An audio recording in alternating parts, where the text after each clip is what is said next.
মুসলমান করে পাঠানোর পরেও আল্লাহ তাআলা আমাদেরকে এত বেশি নিয়ামত দান করেছেন, যেই নিয়ামত গুলোর শুকরিয়া আমরা আদায় করতে জানি না, আদায় করি না। কথা বলেন ঠিক কিনা? যদি আমরা আমাদের প্রত্যেকটা নিয়ামতের শুকরিয়া আদায় করতাম, আল্লাহ রাব্বুল আলামিন আমাদেরকে আমাদের নিয়ামতকে আরো বেশি পরিমাণে বৃদ্ধি করে দিত। এই বিশ্বাস কি আমরা মুসলমানেরা করি? আল্লাহ রাব্বুল আলামিন বলেন, লাইন শাকারতুম লাযীদান্নাকুম ওয়া লাইন কাফারতুম ইন্না আযাবি লাশাদীদ। আমার পক্ষ থেকে নিয়ামত পাওয়ার পরে যে ব্যক্তি নিয়ামতের কৃতজ্ঞতা আদায় করে, শুকরিয়া আদায় করে, আল্লাহ রাব্বুল আলামিন বলেন লাযীদান্নাকুম, আমি আল্লাহ তাআলা ওই ব্যক্তির নিয়ামতকে আরো বেশি পরিমাণে বৃদ্ধি করে দেই। সুবহানাল্লাহ বলেন। ওয়ালা ইন কাফারতুম ইন্না আযাবি লাশাদীদ।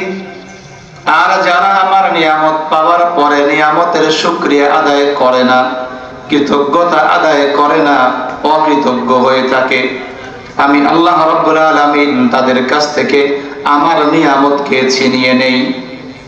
শুধুমাত্র নিয়ামতকে ছিনিয়েই নেই না, ওই সকল ব্যক্তিকে আরো বেশি পরিমাণে আযাবের মধ্যে গ্রেফতার করে দেই।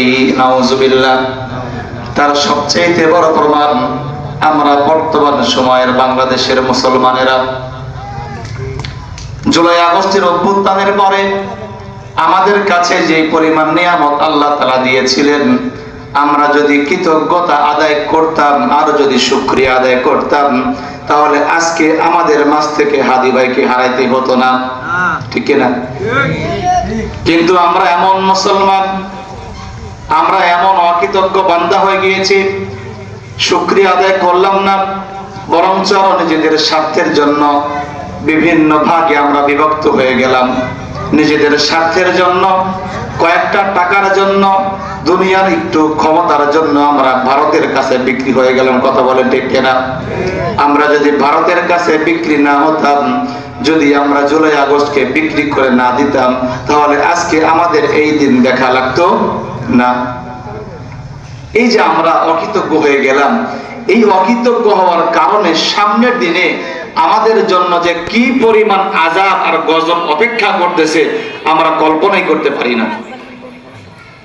এই জন্য মুসলমানেরা, এখনো আমাদের সময় আছে, যে কয়েকটা দিন সময় আমাদের বাকি আছে, এই সময়ের মধ্যে যদি আমরা নিজেদেরকে সংশোধন করে নেই, যদি আমরা কৃতজ্ঞতা এখনই আদায় করে আরো যদি সেই কৃতজ্ঞতা স্বরূপ আমরা বাকি কয়েকটা দিন চলি, আশা করা যায় আগামীর দিন হবে মুসলমানের দিন। কথা বলেন ঠিক কিনা?